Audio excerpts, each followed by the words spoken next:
I will say that we are a very diverse and multidisciplinary team.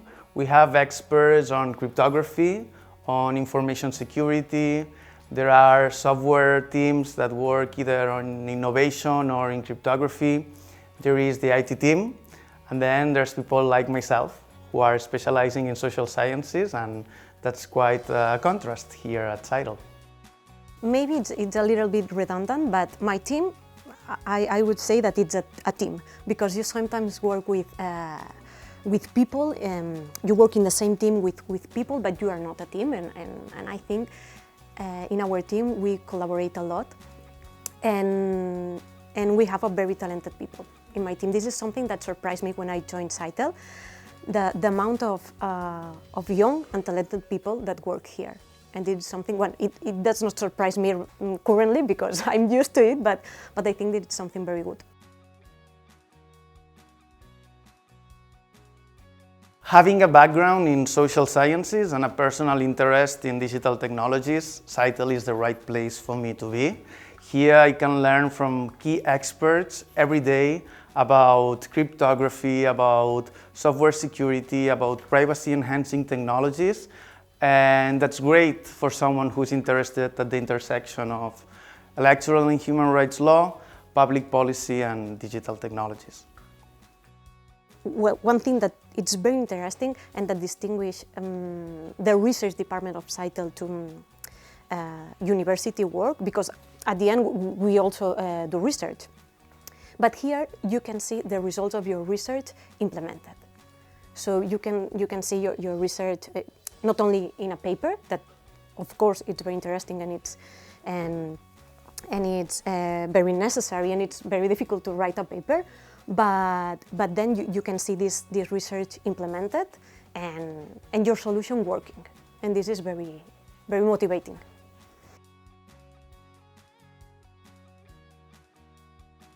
One thing that we do is to make sure that everyone understands what we're doing, and we have a lot of efforts to clearly explain what may seem complex ideas or complicated terms to the general public.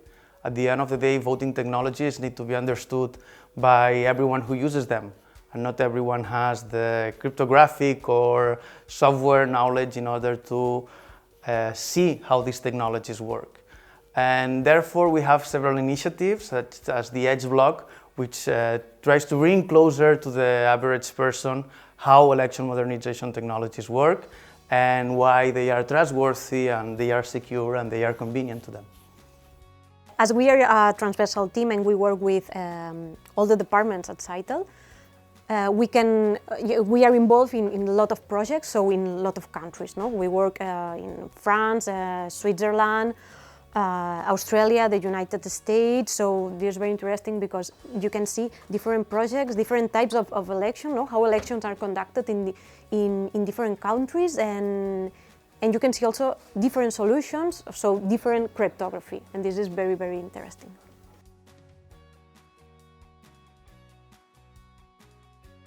I will say that I see Scytl in the right path to consolidate its role as leader in the election industry and also in the fields of citizen participation and decision-making procedures more in general. From the research perspective, I will say that we have every day more requests from universities, research centers, other companies, and even public administrations in order to explore new venues for online voting, for decision-making, including blockchain and post-quantum cryptography. And I will say that we can be pioneers in exploring and leveraging these technologies for election modernization. In 5 or 10 years, I would like Scytl to have a post-quantum online voting system. This was my PhD, so maybe it's an opinion, but I think we need to go for a post-quantum online voting system, and I think we are on the good track. And I think also that maybe in 5 or 10 years, we for sure will be the reference of online voting in more and more countries and places. Yeah.